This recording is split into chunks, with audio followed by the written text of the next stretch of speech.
arkadaşlar, örgü kanalıma hoş geldiniz. Minik kız bebeklerimiz için hem çok kolay hem de çok şık bir bakın kilot çalışması yaptım. Bugün bunun anlatımını sizlerle paylaşmak istiyorum. Örgüsü çok kolay arkadaşlar. Sadece trabzanlar ve yarım trabzandan oluşan bir örgü çalışması yapıyoruz. Bakın hem çok şık hem de çok kolay. Kilot örgüsüne yapacak olduğunuz bebeğin veya kız çocuğunuzun bel ölçüsüne göre zincir yaparak başlıyoruz. Ben bugün anlatımı 0-3 aylık bebek için anlatıyorum. Siz istediğiniz ay ölçüde bebekleriniz için veya kız çocuklarınız için bu örgüyü yapabilirsiniz. İlk önce bel örgüsünü yapıyoruz. Bir düz bir ters örgü olarak yarım trabzan şeklinde gövde bölümünü oluşturuyoruz. Son olarak bu bacak bölümünün örgüsünü tamamladıktan sonra bu fırfır bölümlerini yapıyoruz. Ben 3 katlı yaptım. Siz yapacak olduğunuz bebeğinizin büyüklüğüne göre bunu 4 katlı yapabilirsiniz. Veya bu fırfır aralıklarını ben 2 sırada bitirdim. Siz 3-4 sıra yaparak 2 katlı olarak da yapabilirsiniz. Bunun örgüsünde iplik olarak Nako Bebe 100 markalı bir iplik var. Bunu kullandım ben arkadaşlar. Premium akrilik özellikli bir iplik. %100 premium akrilik özellikli bir iplik. Siz istediğiniz marka iplik ve renkleri kullanarak bunu örebilirsiniz. Ben bugün elimde bu iplik vardı. Bununla ördüm. Dediğim gibi siz koton iplikler ile örebilirsiniz. Merserize iplikler ile örebilirsiniz. Akrilik iplikler ile örebilirsiniz. Kullandığım iplik üzerinde 100 gram iplikte 360 metre var. İnce dokulu bir iplik. Bir yumak iplikten bakın bu kaldı, o yüzden arkadaşlar. İnce bir ip olduğu için siz kalın bir iplik kullanırsanız bu örgü daha büyük bebekler için olacaktır. Tığ numarası olarak da 2,5 milimetre tığ tavsiye edilmekte. Ben de bugün 2,5 milimetre tığ kullandım. Siz bu tığ numarasını 3,5 milimetre kullanırsanız benimle aynı sayıda başladığınız zaman ölçünüz 3-6 aylık 6-12 aylık bebek için olacaktır. Kalın bir ip kullanırsanız da bu ölçü değişecektir. Dediğim gibi siz istediğiniz marka iplik ve renkleri kullanarak bu kilot çalışmasını yapabilirsiniz. Renk numarasını soranlar için de 230-69. Tığ söyledik zaten. 2,5 milimetre arkadaşlar tığ kullanıyorum.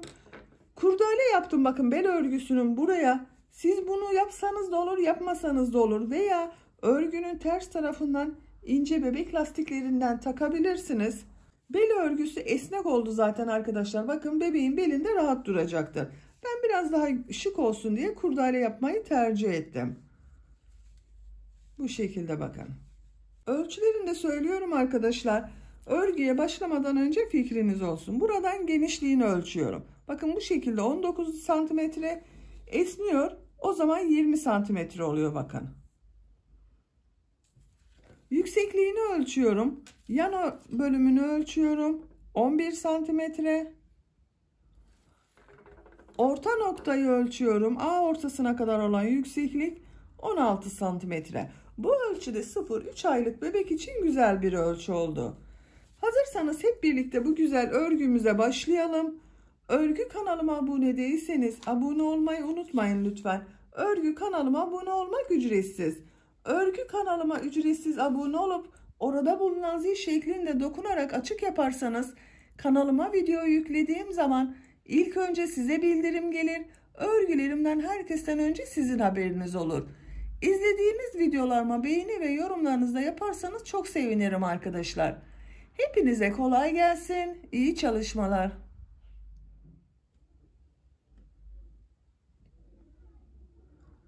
Örgüye bel örgüsü için zincir yaparak başlıyorum. İlk ilmeği bakın yavaş gösteriyorum. Ben bu şekilde yapıyorum. Size nasıl kolay geliyorsa ilk ilmeği öyle yapabilirsiniz. Zincirleri yapmaya başlıyorum. Çok sık olmayan zincirler yapalım arkadaşlar.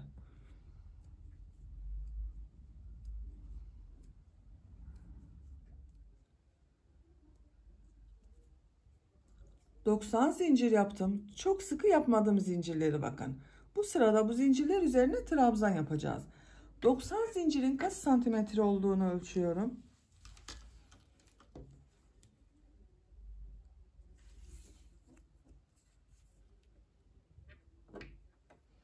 36 santimetre zincir uzunluğu var. Benim elimin sıklığına, ipliğin kalınlığına göre 36 santimetre için 90 zincir yaptım arkadaşlar.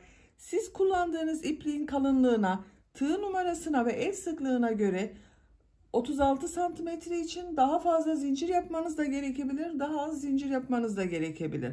Ben bugün 0-3 aylık bir bebek için yapıyorum. Bakın bu ölçüde oldu. Bel örgüsüne göre yapıyoruz. Siz daha büyük bebekler için yapıyorsanız belini ölçerek yaparsanız iyi olur. Ben bugün ince bir iplik kullanıyorum. Nako Bebe 100 ipliğini kullanıyorum. Kullandığım iplik üzerinde 100 gram iplikti. 360 metre iplik var. İnce dokulu bir iplik arkadaşlar, bakın.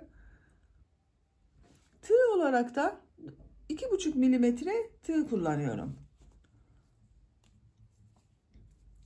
3 zincirde dönüş için yapıyorum. 1, 2, 3. Tığ üzerine iplik alıyorum. 3 ilmek atlıyorum. 1, 2, 3. 4. ilmek içine trabzan yapıyorum. Diğer zincirler üzerine de trabzan yaparak devam ediyorum. Her zincir üzerine bir trabzan yapıyorum.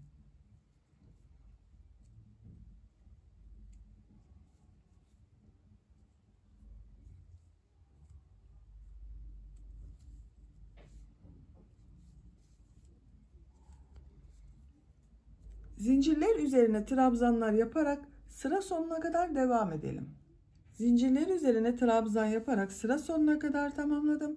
Bu şekilde bir sıra trabzan sırası elde ettim arkadaşlar. Bu bir sırada toplam 90 trabzan var.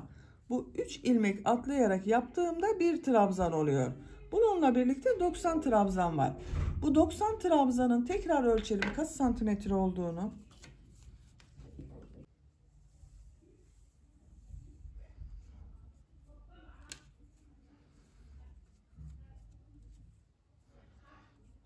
...37 santimetre bakın trabzan uzunluğu var. Bu sıradan itibaren bunu birleştiriyoruz. Tek parça yapıyoruz. Elimle düzeltiyorum. Bakın bu şekilde.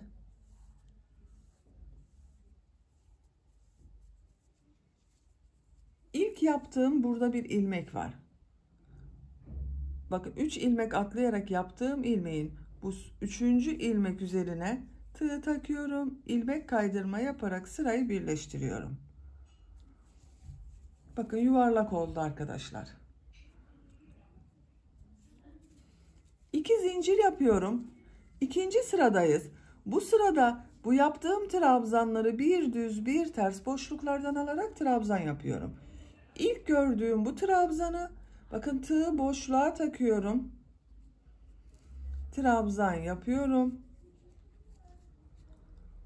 İpliği tığın üzerine alıyorum. İkinci trabzanı ters taraftan boşluktan alıyorum. Trabzan yapıyorum. Düz taraftan boşluktan alıyorum. Trabzan yapıyorum. Ters taraftan boşluktan alıyorum. Trabzan yapıyorum. Bir düz bir ters boşluklardan alıyoruz. Trabzan yapıyoruz.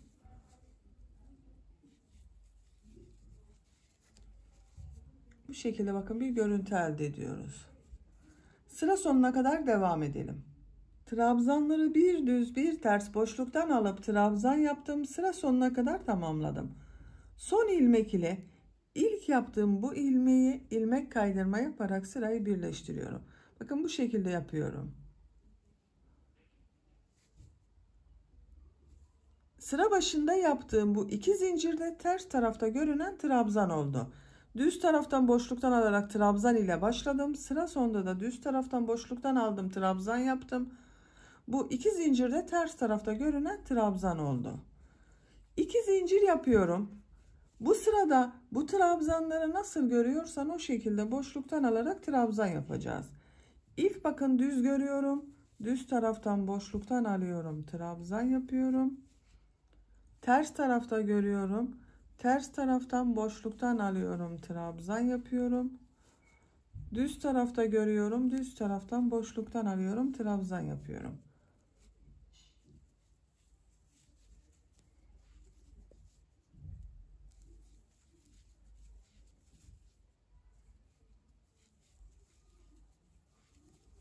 Nasıl görüyorsan o şekilde boşluktan alarak trabzan yapıyoruz.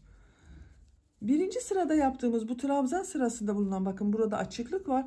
Bunu da şu şekilde birleştiriyorum. Bakın ipliğin ucu orada duruyor. Şu ilmeğe tığ takıyorum. İpliği içinden geçirdim. Burada bir ilmek yapıyorum, bakın şu şekilde. İlk sırayı birleştirdim. Bakın hiç açıklık kalmadı orada. Bu sırada trabzanları nasıl görüyorsan o şekilde boşluktan alıp trabzan yapalım. Sıra sonunda ilmek kaydırma yaparak sırayı birleştirelim. Bir sonraki sırada yine trabzanları nasıl görüyorsan o şekilde boşluktan alarak trabzan yapalım. Tercihinize göre 4 sıra 5 sıra yapabilirsiniz bunu arkadaşlar. Bel örgüsünü tamamlayalım gelelim. Bel örgüsü için 4 sıra bir düz bir ters örgü yaptım. Sıra sonunda ilmek kaydırma yaparak sırayı birleştirdim. Bakın arkadaşlar, birinci sırada 90 trabzan yaptım. İkinci sırada bu trabzanları bir düz bir ters boşluktan aldım, trabzan yaptım. 3 ve 4. sırada da trabzanları nasıl görüyorsan o şekilde boşluktan alarak trabzan yaptım. Bel örgüsü bakın bu şekilde oldu. Esnek bir yapısı var. Bu sıradan itibaren gövde bölümüne başlıyoruz. Gövde bölümünü yarım trabzan şeklinde yapıyorum. Bir zincir yapıyorum. Örgüyü çeviriyorum. Bakın örgünün ters tarafı. Tığın üzerine iplik alıyorum. Bu ilk ilmek üzerine yarım trabzan yapıyorum. Yarım trabzanı bilmeyen arkadaşlar için gösteriyorum. Bakın bu şekilde yapıyorum. Tığ üzerine iplik alıyorum. İlmeğe tığı takıyorum. İlmek aldım, çektim. Tığ üzerinde 3 ilmek var. İlmek alıyorum. 3'ün içinden bir defa da çekiyorum. Trabzan yapıyor gibi yapıyoruz ama 2 defa da çıkarmıyorum. Bir defa da çıkarıyorum. Yarım trabzan oluyor.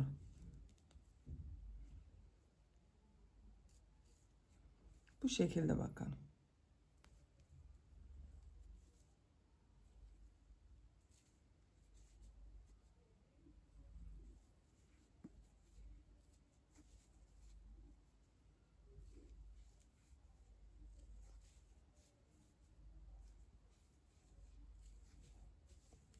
Düz tarafının görüntüsü de böyle arkadaşlar. Sıra sonuna kadar yarım trabzan yaparak devam edelim. Yarım trabzan yaparak sıra sonuna kadar tamamladım. Son ilmek ile ilk yaptığım, bakın bu ilmeği ilmek kaydırma yaparak sırayı birleştiriyorum. Bakın görüntüsü böyle arkadaşlar, birleştirme yeri. Bu bir sırada toplam 90 yarım trabzan var. Bir zincir yapıyorum, örgüyü çeviriyorum. Örgüyü çevirerek görüyoruz. Bu ilk ilmek üzerine yarım trabzan yapıyorum. Diğer ilmekleri de yarım trabzan yaparak devam ediyorum. Her ilmek üzerine bir yarım trabzan yapıyorum. Bu şekilde. Sıra sonuna kadar devam edelim. Sıra sonuna kadar yarım trabzan yaparak tamamladım. Son ilmek üzerine de yarım trabzan yapıyoruz arkadaşlar, bakın. Bu ilmek üzerine de yarım trabzan yapmayı unutmayalım. Bu bir sırada toplam 90 yarım trabzan var. Son ilmek ile ilk ilmeği ilmek kaydırma yaparak sırayı birleştiriyorum. Bakın bu şekilde oldu. Bir zincir yapıyorum, örgüyü çeviriyorum. Yarım trabzan yapıyorum yine. İlk ilmek üzerine yarım trabzan yapıyorum. Diğer ilmekleri de yarım trabzan yaparak devam ediyorum. Sıra sonunda mutlaka çevireceğiz arkadaşlar. Örgüyü çevirerek örüyoruz. Bakın düz tarafının görüntüsü böyle. Bu 90 yarım trabzan ile gövde bölümünün örgüsüne devam edelim. Gövde örgüsünü bel örgüsünden itibaren 12 sıra yarım trabzan olarak tamamladım. Sayıyorum. 1, 2, 3, 4, 5, 6, 7, 8, 9, 10, 11, 12. Santimetre olarak da ölçüyorum arkadaşlar. Bakın şu şekilde ölçüyorum. 10 santimetre yükseklik var. Benim yapacağım ölçü için bu yeterli. Siz daha büyük bebek için yapıyorsanız 1 santimetre daha örgü örebilirsiniz veya 2 santimetre, yapacağınız bebeğin büyüklüğüne göre bu yükseklik değişecektir. Burada ipliği kesiyorum bakın. Sıra sonunda ilmek kaydırması yaptım. İpliği burada kesiyorum.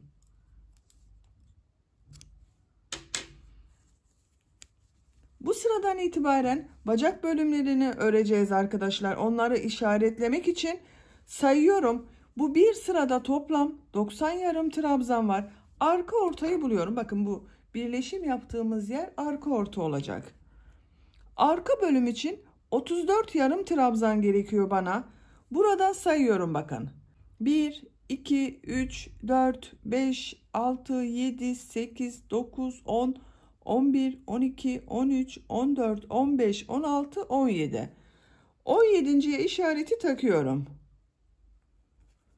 Bu arka bölümün yarısı oluyor. Diğer yarısında bakın bu kestiğimiz ipliğin buradan sayıyorum.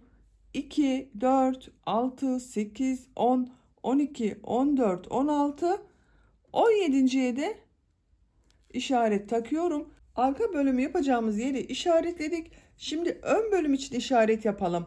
Ön bölüm ile arka bölüm arasında bacak bölümünde kalacak olan ilmekleri sayıyorum.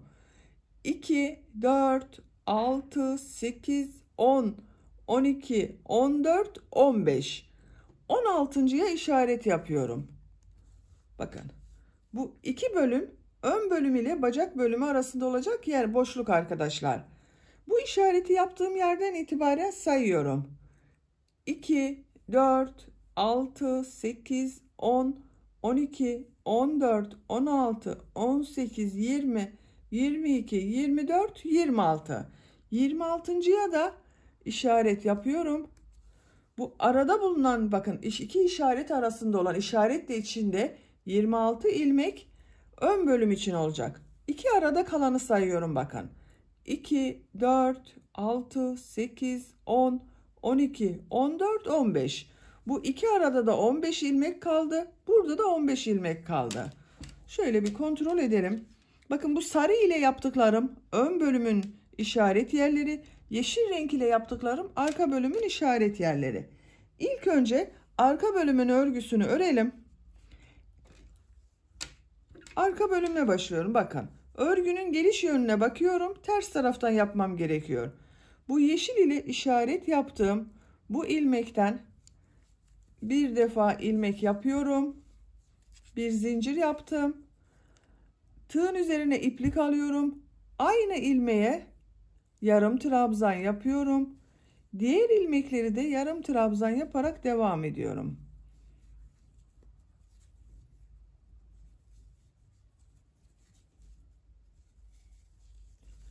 Bu işareti yaptığım bakın yeşil renkli işaret yaptığım yere kadar yarım trabzanlar yaparak devam edelim. İşaret yaptığım yere kadar yarım trabzanları tamamladım. Bu iki işaret arasında bakın 34 yarım trabzan oldu arkadaşlar. Bakın işaret yaptığım yerde yarım trabzanı yaptım. Bir zincir yapıyorum. Örgüyü çeviriyorum. Bu sıradan itibaren sıra başında ve sıra sonunda bir ilmek kesmesi yapacağız. Tığın üzerine iplik alıyorum. Bu ilk ilmeği atlıyorum. İkinci ilmek içine yarım trabzan yapıyorum. Diğer ilmekleri de yarım trabzan yaparak devam ediyorum.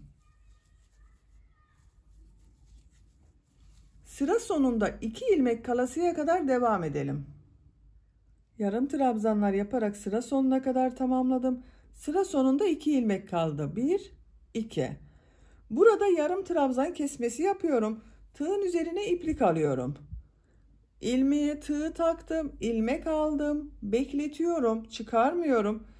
Son ilmeğe tığı takıyorum, ilmek aldım, çıkardım. Tığın üzerinde 4 ilmek var. İlmek alıyorum, hepsini içinden bir defa da çekiyorum. 2 ilmek tek ilmek oldu bakın arkadaşlar. Sıra başında bir atlama yaptım, kesme yaptım. Sıra sonunda da 2 ilmeği birlikte yaparak kesme yaptım. Bir sıra üzerinde toplam 32 ilmek var. Bir zincir yapıyorum, örgüyü çeviriyorum. Tığın üzerine iplik alıyorum. İlk ilmeği atlıyorum. İkinci ilmeğe yarım trabzan yapıyorum. Bu atlama yaptığım kesme oluyor. Diğer ilmekleri de yarım trabzan yaparak devam ediyorum.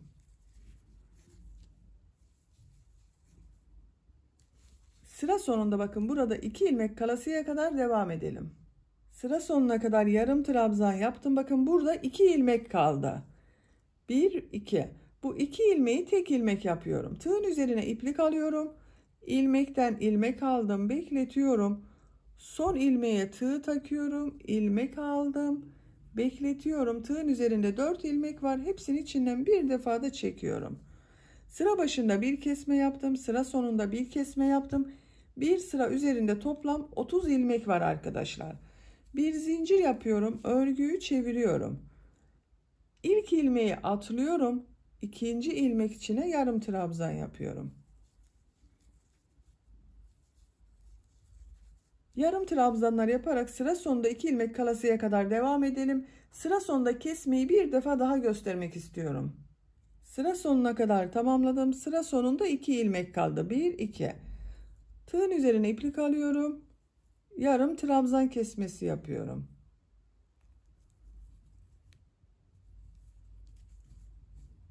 Bu bir sırada toplam 28 ilmek var arkadaşlar. Bir zincir yapıyorum, örgüyü çeviriyorum. Birinci ilmeği atlıyorum, ikinci ilmeğe yarım trabzan yapıyorum. Diğer ilmeklerde yarım trabzan yaparak devam ediyorum. Sıra başında ve sıra sonunda birer ilmek kesmesi yapıyoruz her sırada. Örgü bu şekilde devam edecek arkadaşlar. Sıra başında ve sıra sonunda bir ilmek kesmesi yaparak örgüye devam edelim. 14 ilmek kalasıya kadar sıra başında ve sıra sonunda birer ilmek kesmesi yaptım. Sayıyorum bakın. 2, 4, 6, 8, 10, 12, 14. 14 ilmek var bir sırada. Bir sırada düz yapıyorum. Kesme yapmadan. Bir zincir yapıyorum. Örgüyü çeviriyorum. Atlama yapmıyorum. İlk ilmek üzerine yarım trabzan yapıyorum. 1, 2, 3, 4, 5, 6, 7, 8, 9, 10, 11, 12, 13, 14. Bakın sıra başında sıra sonunda kesme yapmadım. 14 ilmek ile tamamladım. İpliği kesiyorum.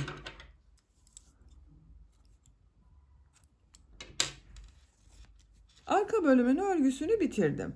Kaç sıra yaptığımı sayıyorum. Bakın işaret yaptığım yerden sonra 1, 2, 3, 4, 5, 6, 7, 8, 9, 10, 11, 12 sıra oldu arkadaşlar.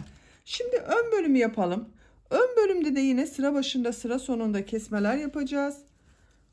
Bakın yine örgünün gelişine bakıyorum. Sarı renk ile yaptıklarım ön bölüm için işaret yaptığım yerlerde. Bu işaret yaptığım ilmekten bir defa ilmek yapıyorum. Tığın üzerine iplik alıyorum. Aynı ilmeğe yarım trabzan yapıyorum. Bakın işareti yaptığım yere yaptım trabzanı. Diğer ilmeklerde yarım trabzan yaparak devam ediyorum. Bu işareti yaptığım yere kadar devam edelim. İşaret yaptığım yere kadar yarım trabzanı yaptım. Bakın işaret yaptığım ilmeğe de yarım trabzan yaptım arkadaşlar. Bu iki işaret arasında toplam 26 yarım trabzan var. Bir zincir yapıyorum. Örgüyü çeviriyorum. Bu sıradan itibaren sıra başında ve sıra sonunda bir ilmek kesmesi yapacağız. Aynı arka bölümde yaptığımız gibi. Tığın üzerine iplik alıyorum. Bir ilmeği atlıyorum. İkinci ilmeğe yarım trabzan yapıyorum. Diğer ilmekleri de yarım trabzan yaparak devam ediyorum. Sıra sonunda 2 ilmek kalasıya kadar devam edelim. sıra sonunda 2 ilmek kalasıya kadar yarım trabzanları yaptım. Bu 2 ilmeği birlikte yarım trabzan yapıyorum.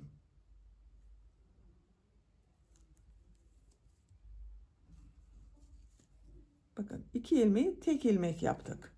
Bu bir sırada toplam 24 yarım trabzan var arkadaşlar. Sıra başında ve sıra sonunda bir kesme yaptım. Bir zincir yapıyorum, örgüyü çeviriyorum. Tığın üzerine iplik alıyorum. Bir ilmeği atlıyorum. İkinci ilmeğe yarım trabzan yapıyorum. Diğer ilmekleri de yarım trabzan yaparak devam ediyorum. Sıra sonuna kadar devam edelim. Sıra sonunda 2 ilmeği birlikte yapalım. Bir zincir yapıp örgüyü çevirelim. Bu şekilde ön bölümün örgüsünü de arka bölümde yaptığımız gibi sıra başında ve sıra sonunda bir ilmek kesmesi yaparak 14 ilmek kalasıya kadar devam edelim. Bakın burada 14 ilmek kaldı. Ön bölümde de 14 ilmek kalacak arkadaşlar. Ön bölümde 14 ilmek kalasıya kadar sıra başında ve sıra sonunda kesmeler yaptım. Görüntü olarak böyle oldu arkadaşlar, bakın. Bu son sırada 14 ilmek var. Sayıyorum. 1, 2, 3, 4, 5, 6, 7, 8, 9, 10, 11, 12, 13, 14. Arka bölümde de 14 ilmek kaldı. Ön bölümde de 14 ilmek kaldı. Arka bölümü bakın burayı 12 sıra yaptım. Ön bölümü de 12 sıra yapmam gerekiyor. Kaç sıra yaptığımı sayıyorum. 1, 2, 3, 4, 5, 6, 7 sıra. 12'ye tamamlamak için 5 sıra bu 14 ilmek ile yarım trabzanlara devam ediyorum. Bir zincir yapıyorum. Örgüyü çeviriyorum. Kesme yapmadan bakın atlama yapmıyorum. İlk ilmeğe yarım trabzan yapıyorum. Diğer ilmekleri de yarım trabzan yaparak devam ediyorum.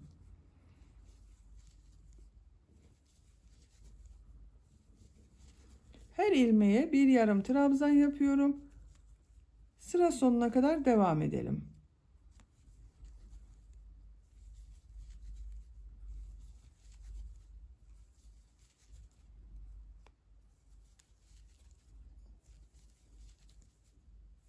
Bakın sıra sonunda da kesme yapmıyorum. Her ilmeğe bir yarım trabzan yaptım. Bu sırada yine 14 yarım trabzan var. Bu yükseklik 12 sıra olasıya kadar 4 sıra daha 14 trabzan ile örgüye devam edelim. Ön bölümün örgüsünü bu 14 ilmek ile bakın 5 sıra olarak tamamladım. Başlangıçtan itibaren kaç sıra olduğunu sayıyorum. 1, 2, 3, 4, 5, 6, 7, 8, 9, 10, 11, 12 sıra var. Arka bölümü de 12 sıra yaptım. Ön bölümde 12 sıra oldu. Bakın şu şekilde arkadaşlar. Görüntüsü böyle. Şimdi bu ön bölüm ile arka bölümü birleştireceğiz. İlmek kaydırması yaparak birleştiriyorum. Şu şekilde tutuyorum. Bakın. Arka bölümün bu ilk ilmeğin üzerine tığı takıyorum. Burada bulunan ilmeği ilmeğin içinden çektim. İkinci ilmeğe tığ takıyorum. Karşıdan da ikinci ilmeğe tığ taktım. İlmek kaydırması yapıyorum.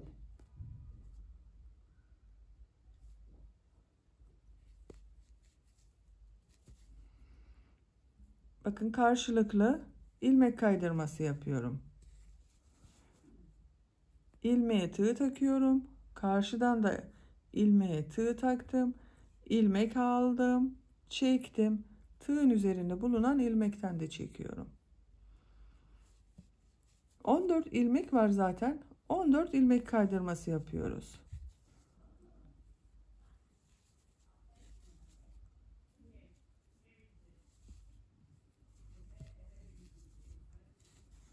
İlmeklerin karşılıklı birbirine denk gelmesi gerekiyor arkadaşlar. Atlama yapmayalım.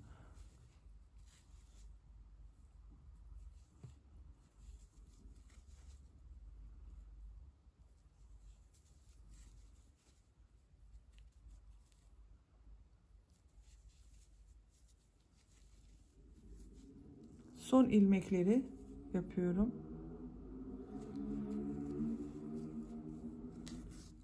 Bakın. Birleştirme yaptığımız yerin görüntüsü böyle.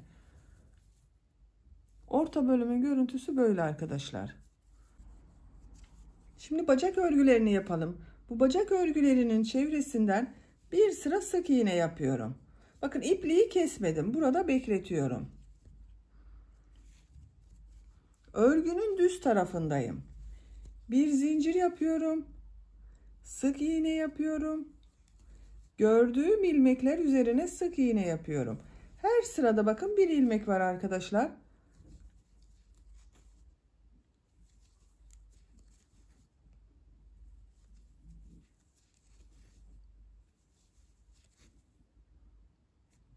Sık iğneler yaparak bu başladığımız yere kadar devam edelim. Bacak örgüsünün çevresinde bir sıra sık iğne yaparak bakın başladığım yere kadar tamamladım. Bu boş bıraktığımız yerde de bakın sık iğneler yaptım arkadaşlar. Son ilmek ile ilk yaptığım bu ilmeği ilmek kaydırması yaparak sırayı birleştiriyorum. Bakın sırayı birleştirdim. Görüntüsüne bakalım. Bakın bir sıra sık iğne yaptık. Daha düzgün görünsün diye yaptım arkadaşlar bu sık iğneyi. Buranın kaç santimetre olduğunu ölçmedim arkadaşlar.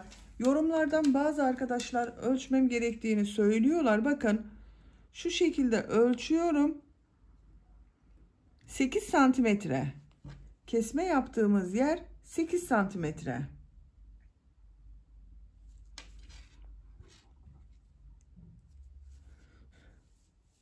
Bu sırada bu sık iğneler üzerine trabzan yapacağız. 2 zincir yapıyorum. İlk ilmek üzerine trabzan yapıyorum. Diğer ilmekleri de trabzan yaparak devam ediyorum. Her ilmeğe bir trabzan yapıyorum. 2 defada çıkarıyorum bakın arkadaşlar.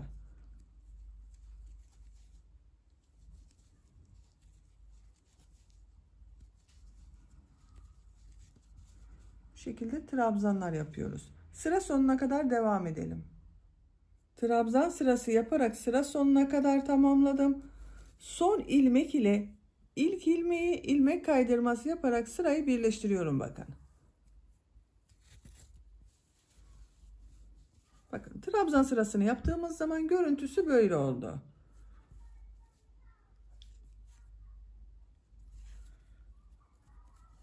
İki zincir yapıyorum. Bu sırada bu trabzanları bir düz bir ters boşluklardan alarak trabzan yapıyorum. İlk trabzanı düz taraftan boşluktan alıyorum, trabzan yapıyorum. Ters taraftan boşluktan alıyorum, trabzan yapıyorum.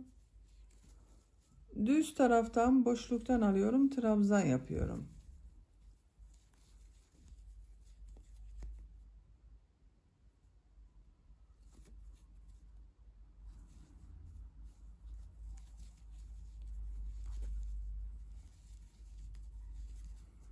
Bu şekilde. Bu bel örgüsünde yaptığımız gibi yapıyoruz arkadaşlar. Bir düz bir ters boşluklardan alıp trabzan yaparak sıra sonuna kadar devam edelim. Bu sırada trabzanları bir düz bir ters boşluktan aldım, trabzan yaptım, sıra sonuna kadar tamamladım.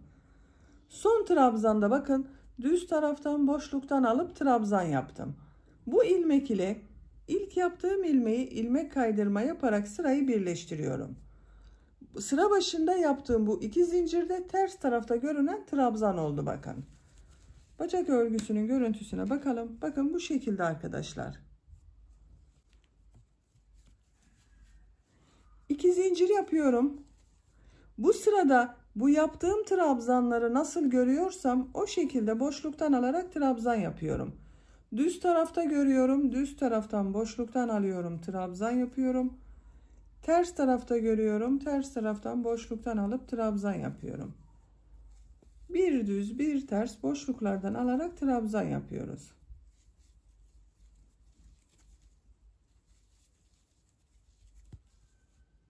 Sıra sonuna kadar devam edelim. Sıra sonuna kadar nasıl görüyorsam o şekilde boşluktan alıp trabzan yaptım. Son ilmek ile ilk ilmeği ilmek kaydırma yaparak sırayı birleştiriyorum. İpliği kesiyorum.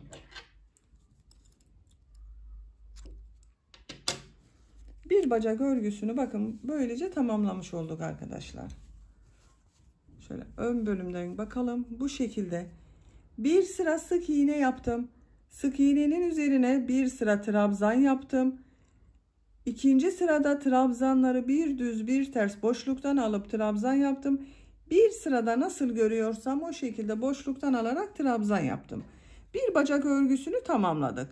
Şimdi diğer bacak örgüsünü yapalım. Bu bacak örgüsünün aynısını yapıyoruz. Bu ilmek kaydırması yaparak birleştirdiğimiz yerden başlıyorum. Bir zincir yapıyorum. Sık iğne yapıyorum. Bir sıra sık iğne yapıyorum. Bakın her trabzana bir sık iğne yapıyorum arkadaşlar. Bir sıra sık iğne yapalım. Üzerine trabzan yapalım. Bir düz bir ters örgüler yapalım. Bu bacak örgüsünün aynısı olacak. Bu bacak örgüsünde ilk sırada kaç sık iğne başladıysanız bunda da aynı sayıda yapmanız gerekiyor arkadaşlar. Yoksa bacak örgüsünün birisi dar birisi geniş olur. Güzel bir görüntü olmaz. Bu bacak örgüsünün aynısını bu bacak örgüsünde de yapalım gelelim. Diğer bacak örgüsünde bu bacak örgüsüyle aynı sayıda yaptım. Bakın görüntü olarak böyle oldu arkadaşlar. Bacak bölümü çok güzel oldu. Bakın esnek bir yapısı var. Bebeğin bacağını rahatsız etmeyecektir. Külot bölümünü bitirdik. Şimdi fırfır bölümünü yapmak istiyorum. Fırfır bölümüne bu arka bölümden başlıyorum. Bakın birleştirme yaptığımız sıra vardı. Buralardan başlıyorum. İlmekleri de bu yarım trabzanları yaparken burada oluşan bakın bir ilmekler var. Tek katlı ilmekler var. Bunlara trabzanlar yapacağız. Orta noktadan bakın birleştirme yaptığım bu ilmekten ipliği bir defa bağlıyorum.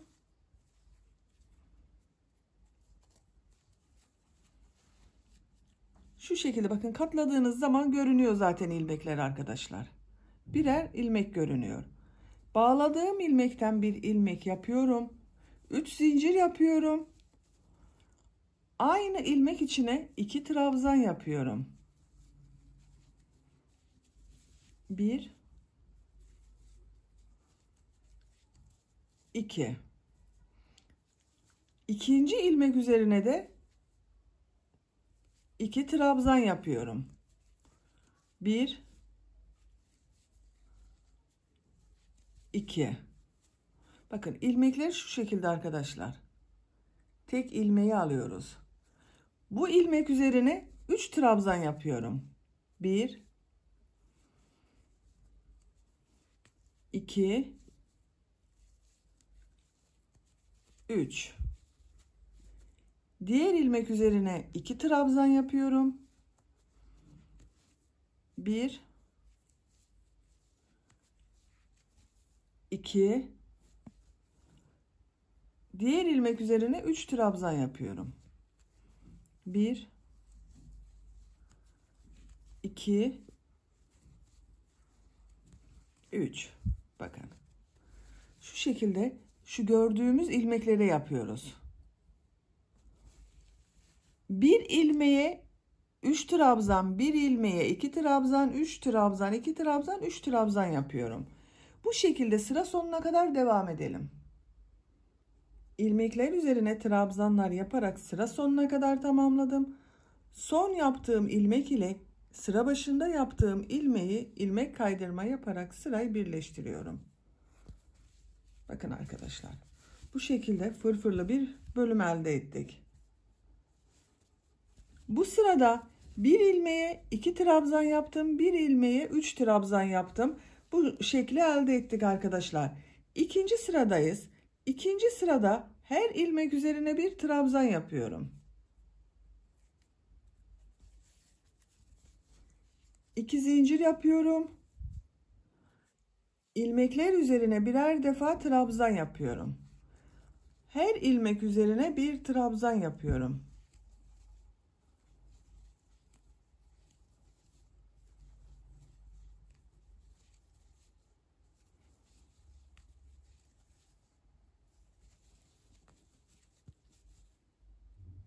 Sıra sonuna kadar devam edelim.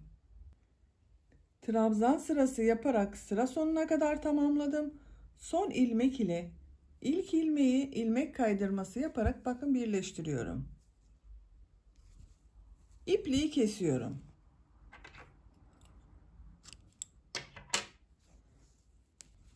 Bakın. Fırfır katının birisini bitirdik. Görüntü olarak böyle oldu.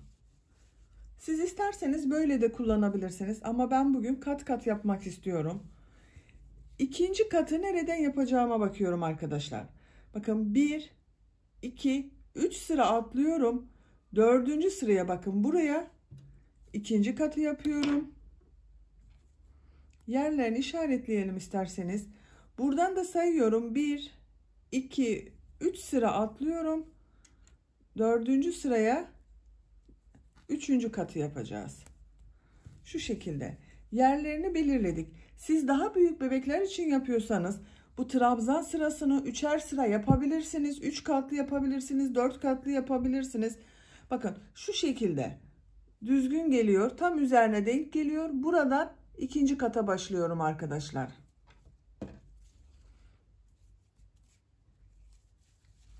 İşaret yaptığım bu ilmeğin bu sıradan ipliği bağlıyorum.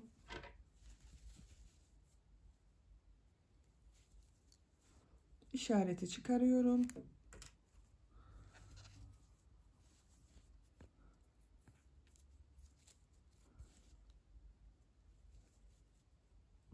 Bir ilmek yaptım. 3 zincir yapıyorum. Aynı ilmeğe 2 trabzan yapıyorum. İkinci ilmek üzerine 2 trabzan yapıyorum. 1, 2, diğer ilmek üzerine 3 trabzan yapıyorum. Bir ilmeğe 2 trabzan yapıyorum. Bir ilmeğe 3 trabzan yapıyorum.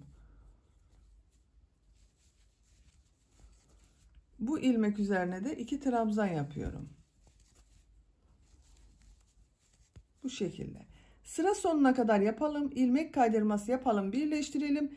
İkinci sırada da her ilmek üzerine bir trabzan yapalım. Bunun aynısı olacak arkadaşlar. Bu gövde bölümünde istediğiniz kadar kat sırası yapabilirsiniz. Bakın benim birisinde buraya yapıyorum. Siz de kendinize göre ayarlama yaparak bu kat örgülerini bitirelim gelelim. Fırfır bölümlerini tamamladım arkadaşlar. Bakın 3 katlı fırfır yaptım ben. Görüntüsü bakın bu şekilde. Çok güzel oldu. İkinci fırfırın örgüsünde bakın bunu da aynı bu mesafeyle aynı sayıda yaptım. Trabzan sırası aynı oldu. Bakın çok güzel oldu arkadaşlar.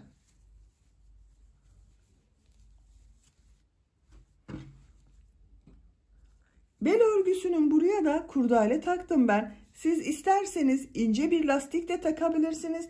Hiç lastik takmadan da kullanabilirsiniz. Bakın ben bu şekilde ince bir kurdale taktım. Bu trabzan aralıklarından geçirdim bakın kurdaleyi. Bitmiş olarak size ölçülerini söylüyorum. Bel örgüsünün buradan gövde genişliğini ölçüyorum. 20 santimetre. Yüksekliğini ölçüyorum. Uç noktadan A ortasına kadar olan yükseklik 16 santimetre. Bu yüksekliğini ölçüyorum. 11 santimetre. A ortasının genişliğini de ölçelim arkadaşlar. 10 santimetre bakın A ortası var. Ben bugün 0-3 aylık bir bebek ölçüsünde yaptım. Siz bunu daha büyük sayıda başladıysanız veya tığ numarasını ipliği daha kalın kullandıysanız daha büyük ölçüde olmuştur. İplik olarak da bir yumak iplik bakın bitmedi arkadaşlar. Böylece bir örgü anlatımının da sonuna gelmiş oldum. Beni dinlediğiniz ve izlediğiniz için hepinize çok teşekkür ederim. Örgü kanalıma abone değilseniz abone olmayı unutmayın lütfen. Örgü kanalıma abone olmak ücretsiz. Örgü kanalıma ücretsiz abone olup orada bulunan zil şeklinde dokunarak açık yaparsanız kanalıma video yüklediğim zaman ilk önce size bildirim gelir. Örgülerimden herkesten önce sizin haberiniz olur. İzlediğiniz videolarıma beğeni ve yorumlarınızı da yaparsanız çok sevinirim arkadaşlar. Sizlerle yeni örgülerde görüşmek dileğiyle. Hoşça kalın, sevgiyle kalın.